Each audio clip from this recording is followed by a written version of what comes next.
You are listening to the global network of podcasters dedicated to the pharmacy profession. Welcome to the Pharmacy Podcast Network.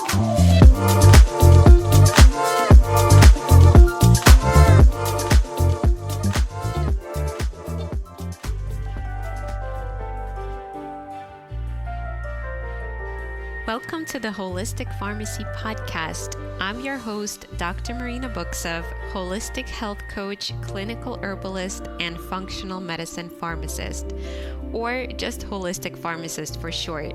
I'll be sharing inspiring stories of my guests who have shifted into holistic modalities, both personally and professionally.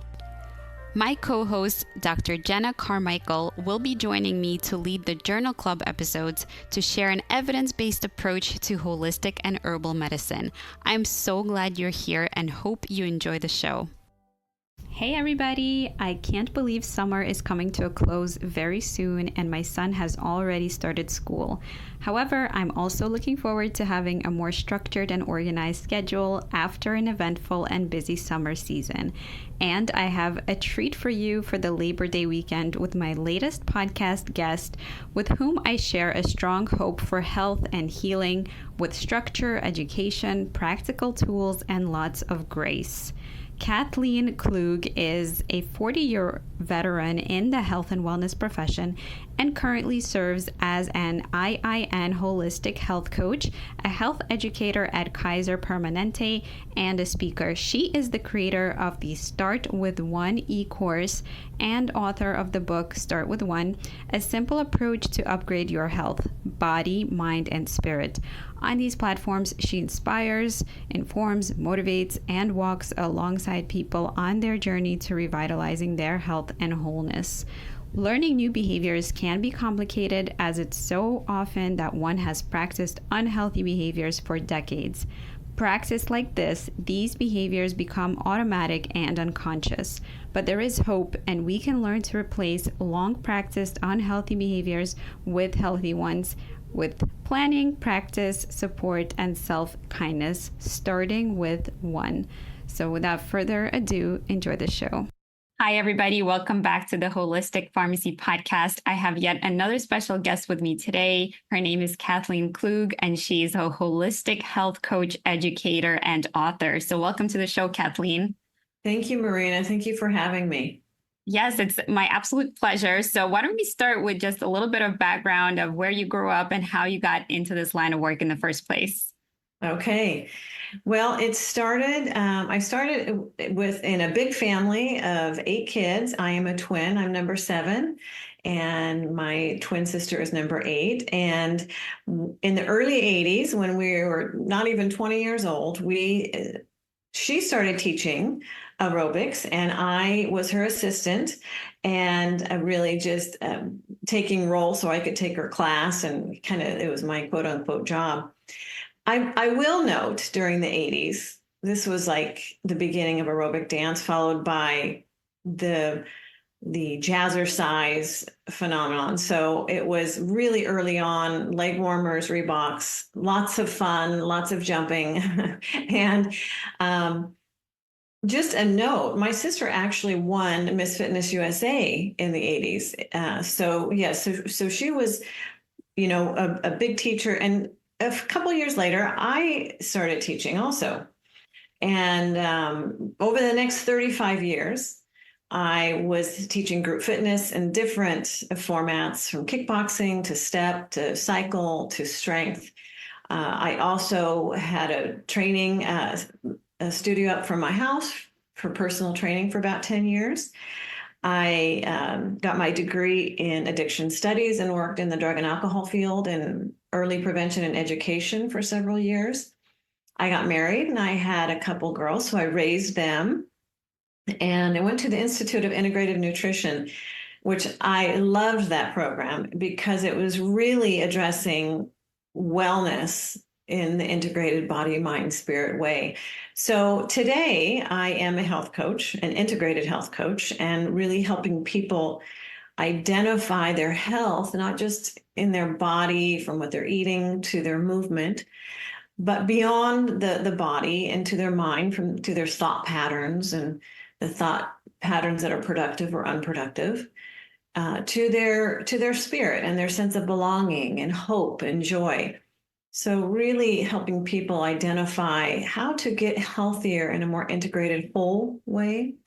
And I also have the great opportunity to work with a medical group here in their weight management program, which is a 1.5-year program.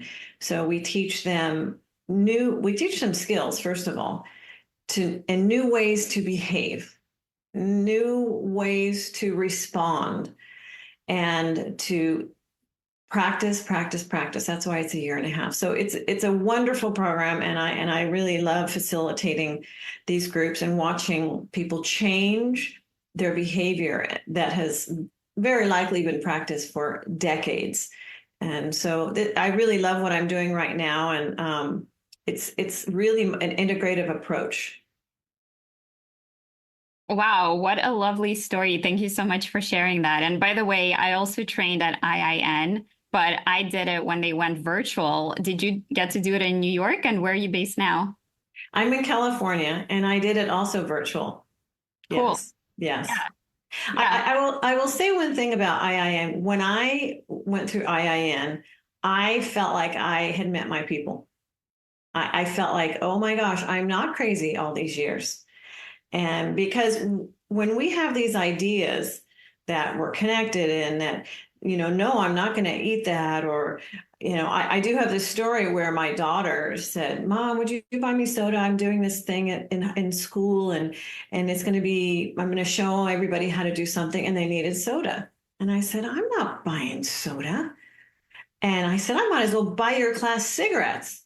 And she's just like, Mom, you're crazy, and I felt crazy because I was like, no, I'm not doing this. And there's a lot of forces out there that'll make you like, what's a little bit of, this garbage food? Or what's a little bit of this candy? Let them have it. And I just thought, oh my gosh, no. And so when I went to IIN, I thought, oh, I'm with my people, they get it. And I really loved that program. Yeah, likewise. And I have to say, it sounds like there was a natural progression, right, from your health and fitness goals and your lifestyle, and then finding IIN and going into mind body work. And I'm much the same way. I have a dance background myself, too. And then I have pharmacy school and all the other things that I've done. So tell me, like, what got you interested in health, and why did you keep pursuing additional certifications, and why did you add on these different aspects? Well, I was very fortunate to start early in my fitness, and so that became a lifestyle for me. I used to do a lot of triathlons. I was always teaching some kind of fitness format, and so it was a part of my life. I mean, certainly part of it I got paid for, which was amazing to get paid to move your body. And at that time, it was very normal to, when you were leading a class of movement, that you did it. Now, I know that's even evolved. People will, if they're teaching cycle, they don't even have to ever sit on the seat, and it's more of a coaching, but that's what we did. And so it was a part of my life. It was just a lifestyle. And so then I got into my own season of other sports and triathlons in particular. And then I did my own healing. In my 20s, my mid-20s, I had a breakup, and there was a lot of things unknown to me that were coming up. And I tell you, our bodies know. Oh my gosh. I didn't know in my head, but my body knew. And it was expressing itself in a really vulnerable way. I mean, people would say, "How are you?" Like they meant it, like, "How are you?" They'd look, and I would just cry. And I'm like, what is going on? And so I went to therapy. So grateful to do that, and really discovered that I had a lot of stuck emotions and a lot of unforgiveness that was really keeping me stuck. And I kind of went because, I was emotional. I had just broke up with my boyfriend. And there was a lot of, I didn't know it was this other stuff. And so I really worked through that. And my before and after, my story of transformation came from a deep and whole forgiveness for my dad. He was a raging and violent alcoholic, and there was a lot of trauma in the house because of that. And we have a big, wonderful family. Thank God, because you know there is connection in just having those kind of siblings to. But it was traumatic, and he was crazy, and I was afraid of him, and I was mad at him, and I had that in me, in my body. And I became free of that, and that's a story actually I do share in my book. But he did get sober, and I got to talk to him as a sober man. I cried from my belly, and I knew it was this little fearful girl, and I just said, I don't want to be mad anymore. I want you to say you're sorry. And I couldn't even talk. I was crying so hard. And he just sat there and he said, I'm sorry. And he didn't make excuses. It was so healing. I was different from that moment on. And I didn't even know how stuck I was until I wasn't. So I in my 20s, I learned that, wow, health is more than just running and swimming and, doing weights. It is our whole body, mind, and spirit. And so it was a real spiritual transformation for me.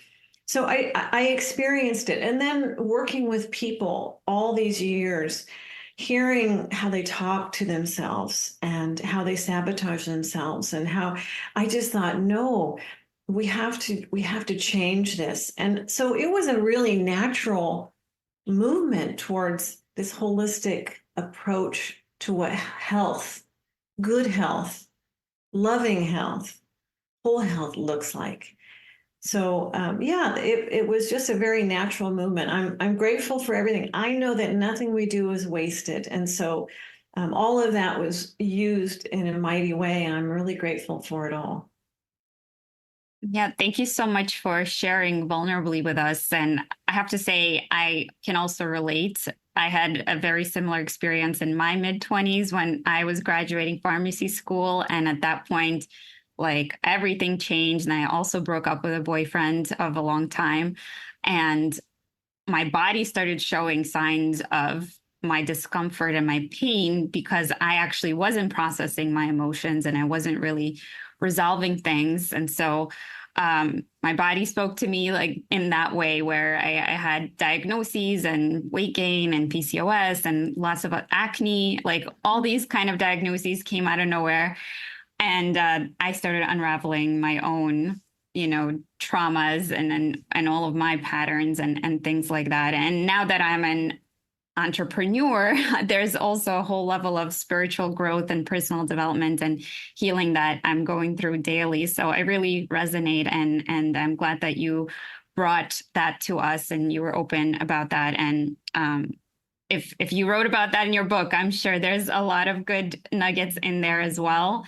And I even wanted to ask you about what made you take that alcohol and addiction counseling. And now that makes so much sense. So what does that bring to your work, that you have that level of training and you have that understanding of trauma and having lived through that? How do you apply that into your work now?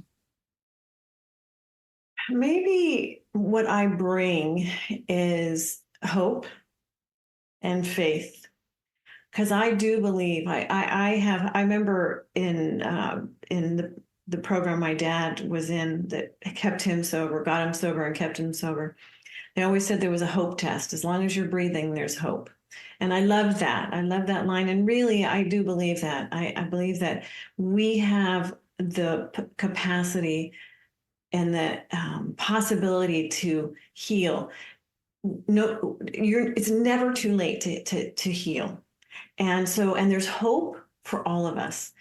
And whatever that might be, I also have faith, deep faith, in everything is used to serve, to love, to understand, for compassion, for empathy, the hard times, everything that we go through, and then find our way through to the other side is used. Now, if we stay in a victim mode, no, it cannot be used other than to show people what you don't want to do, which is also valuable.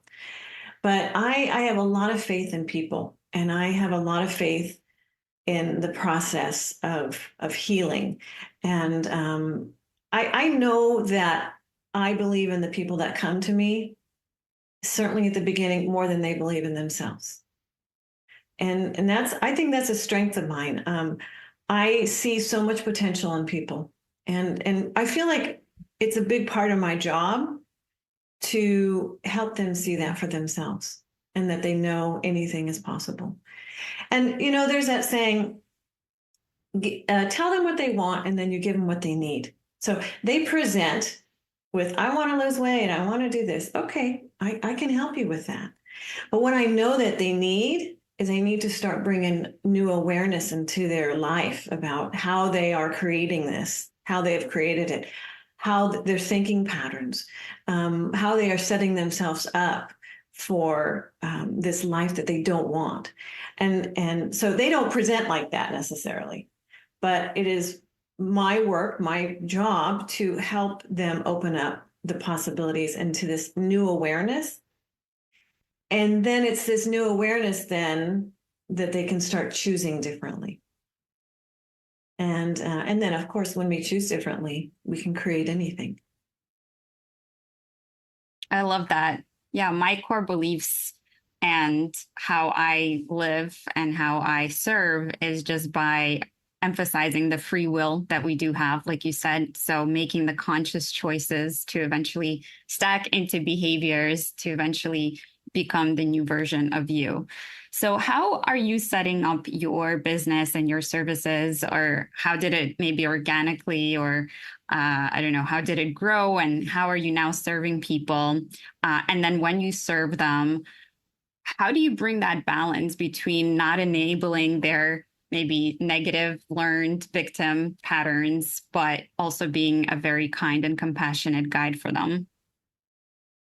Well, what I know people need to do is, and this is what I walk them through. So first, it's the assessment. It's very similar to the IIN circle, but I've added a few more things to make it mine, and to expand on a little bit for people to really relate to. So I have them do a personal assessment to what's working in their life. That's really important to acknowledge and to celebrate. And then what's not working the way they like, and where they need more love, attention, intention. So once they have this assessment tool, then I ask that they would just choose one area. And then we really do the start with one. And the idea is like, okay, where do you want to work? Well, I want to get physically stronger. Okay. And what we know as integrated beings is when you start working and improving in one area, other areas of your life, because we are attached and connected and integrated, start improving. It goes the other way too. I always say, if you don't think one thing matters, one small thing, just eat a donut every day. One little donut, just eat a donut once a day, right? Within 30 or 60 days, you're going to need new clothes. You might have, some blood issues that you didn't, if you didn't already have them, and some certainly blood sugar issues. It might disrupt your sleep. You might have gut issues and you feel there's so many, and it's just one little donut. That's all it is. So we know that one little thing done consistently can move you in a direction. And so I really help people identify what is one thing you can do towards this area of, in this case, getting stronger. So we would really I would have them visualize what it is that they want. They can feel themselves, they can visualize themselves stronger. Because what I want them to connect with is what they want and why they want it. Why do you want a stronger body? Well, so I can play with my kids, so I can go hike, so I can do what I used to love to do that I can't do anymore, so I can travel comfortably, whatever it might be. So what do you want? Why do you want it? And then the how comes in. And I created this get in gear skills as the how. The GEAR, get in gear, is set your goal, get your environment down to support your goal, ask for the help that you need. So important. Nobody's an island, and we all need support.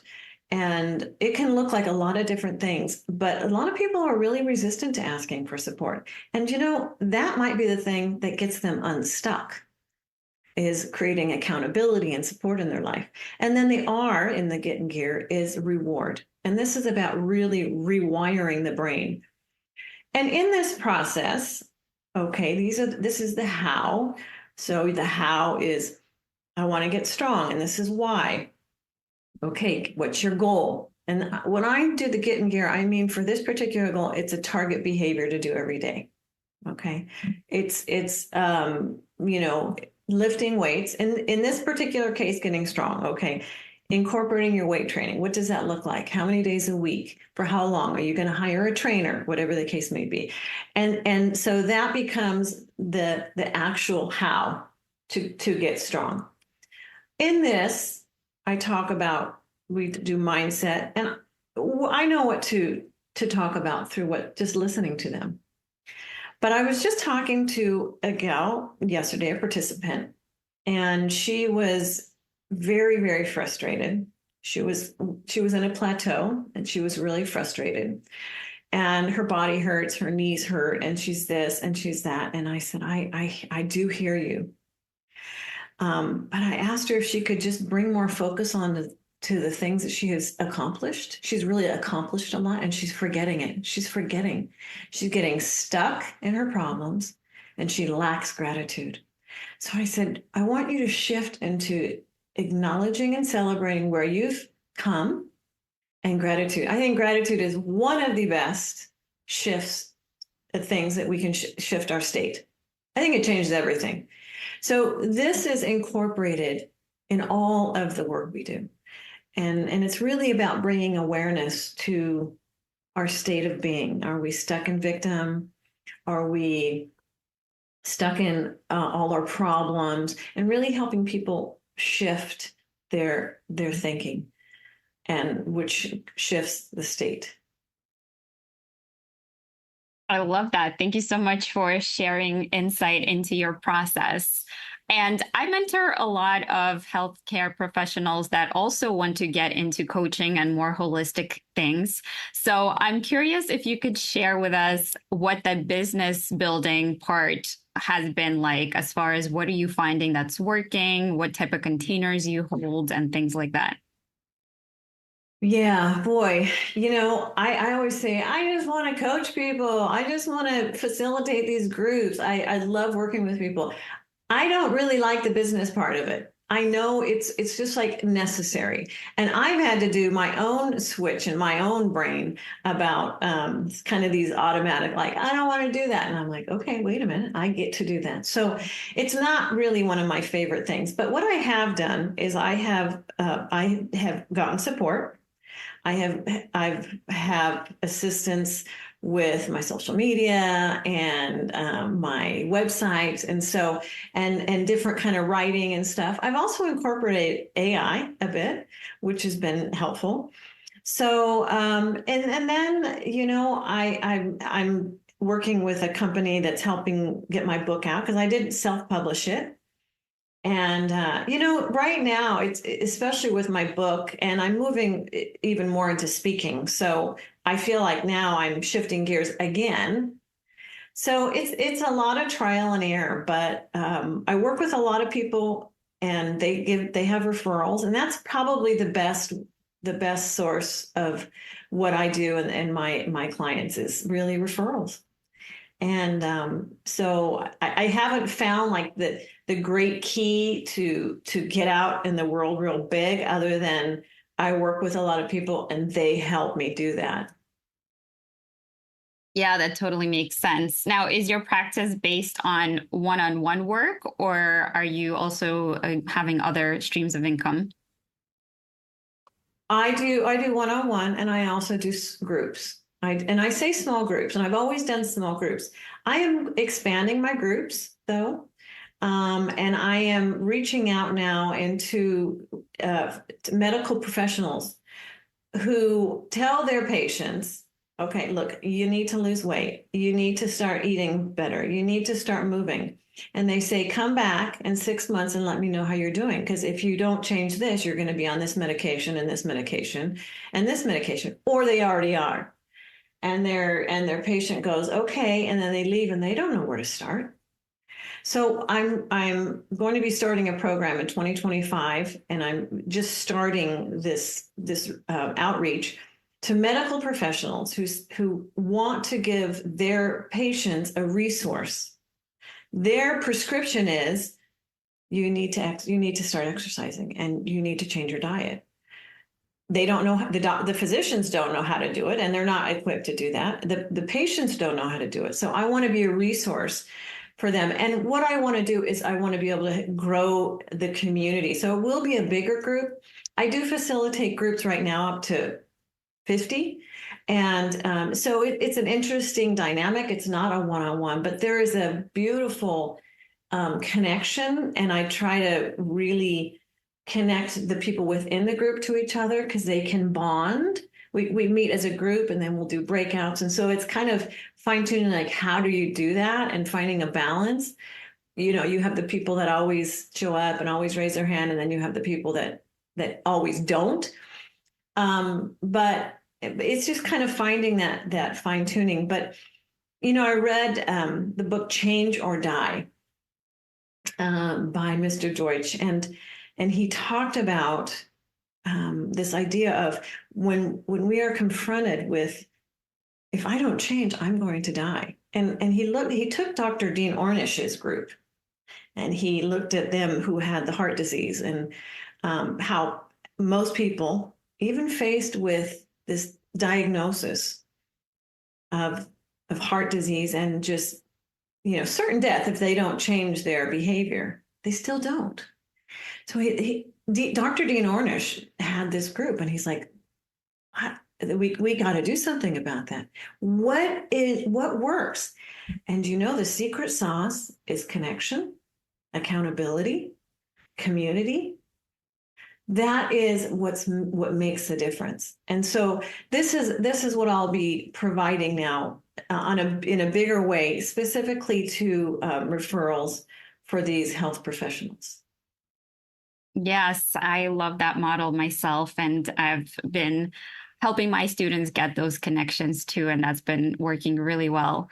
And I think what you're referring to as far as the change, it reminds me of another concept I heard, that change is God, you know, or another way of saying it is the only consistent thing in life is change, right? So nothing is static, everything is actually dynamic, and we have to recognize that and change along with it, right? And not let it pass us by. So I love that you are bringing that in. And I'm also noticing, you know, the climate that we are in, we have so much accessible information, and there is so much coaching and programs for coaches popping up, both for learning the skills and for business, right? And now it's like this age where all of this information is accessible. And at the same time, as we learned in IIN, the theories like of the healthiest diet, for example, it's not even set in stone. So despite all this availability of all this information, we are more confused than ever. And according to social media, right, on the comment sections, you could see how people turn on each other and everybody's divided. And there's all of this shaming going on. Like you mentioned, you are a good mom, right? And you're trying to educate your own kids about healthy foods and restricting bad foods, right? But other moms will say, okay, that's shaming because not everybody has access to that information and the ability to buy better food. So how do you navigate all of this kind of politics and philosophy and division in your practice? Oh, that's such a good question. To the idea of change, this idea that change is hard, but staying the same is harder. And so this is a really I think, motivating idea. And it can get people unstuck from, this is hard, yes, but staying the same is way harder. So about the nutrition, I remember in the early 80s, my first nutrition class in college. And I remember my teacher stood up there and said, half of what I'm going to teach you, we will find is not true. And I remember thinking, what? And I get it. Of course, it's true. I mean, you look at they're finding new planets. The solar system is this, and wait a minute, we found some more planets.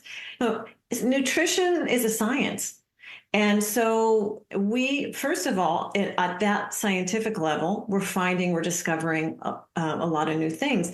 In the 80s, Fit or Fat came along, and they said, if you don't want to get fat, stop eating fat. And so people went to sugar-free. Sugar-free exploded, and everybody got fat. And so we're learning, and then eggs went in jail, and then they got free and all that. So yes, it is so interesting because these, if whatever wherever you want to go, if you want to go vegan, you're going to find evidence to go vegan and why it's better. If you want to eat carnivore, then you're going to find evidence for that. And so what I think is, like, there's truth in all of it, but it's not the truth. And I don't know what the truth is. I don't know that there is one truth for everybody, because we are all individual, and somebody that can eat this, another person can't for whatever reason. So there's not just one way of eating. But what I will say is that there's, through all the diets and the ideas and the theories and the fighting and the, styles, is whole foods. If you go to Whole Foods, you can't go wrong. And these diets that are called out, well, they work good. What's common about these diets, quote unquote, these diets, these ways of eating, is almost all of them, not all of them, but almost, is they reduce food that is produced, that is not whole foods, highly processed foods. I was saying pretty highly processed foods. And this is just part of what they do. They say, no, don't do that. Well, yeah, that's what we want to do. So how I walk people through when they're saying, well, what about this? And what about this? And, calorie restriction and all meat and all that. Eat whole foods. Eat whole foods. And that's really my answer. And I'm not going to tell them a way to eat. I will help them identify what a whole food plate looks like and what balanced macronutrients looks like. And, there's a lot of argument about that too. You need this much protein. No, you need this much. No, we can't. And so just eat whole foods. And, it is so bio-individual that people have to experiment. And it's kind of the art of finding what works for you. So I think it's just that, stick with whole foods, find what works for you, and just trust that you don't have to follow somebody else's prescription. Yeah, that's such a great answer. I often also say that whatever you want to find in the literature, you'll find, you'll find the basis for your argument. And that's why science is only as good as the questions that we're asking and what we're publishing. But really, like you said, they're going to find a way to put the data in a certain way where it just meets somebody's goals, perhaps. And then the other person I always quote is Michael Pollan: eat real food, mostly plants, and not too much. So I also try to find the closest to the universal truth as possible, and present that as my leading argument, or my leading kind of foundation of what I'm going to be teaching people and helping them develop for themselves. And my final question to you is really about the motivation, right? So what really keeps you motivated and inspired to go down this work? Because this is not a very conventional path. And what keeps you going? I do believe this is my message in at this time. I really am inspired in my spirit. And I have such a conviction about it. I have kind of grown up with this. And I think that everybody kind of knows this or knows a lot about it, and they don't. Um, and so I am very inspired and motivated because I believe that this is my message. And my message is there's hope for health and healing. And right behind me, you see the word grace. Grace covers it all. Grace and self-kindness for ourselves. And we are learning and changing. And if one is willing to come to me and work with me because they want change in their life, I'm so proud of them.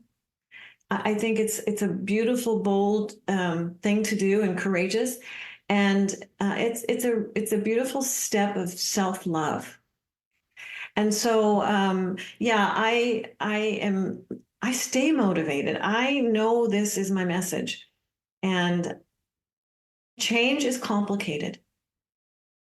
And yes, it can be hard, but like I said, staying the same is harder. And so, I'm here to help people claim their health and regain the hope that they have that they can live the life that they want, covered also with grace as we learn and as we make mistakes and we bump and we fall along the way of change. So that's my message. And I literally wake up every day so grateful and so thankful that I am here today. And I know that my heart responds to this. I mean, when I finish a group, and I just know there's something for me, it's a spiritual thing.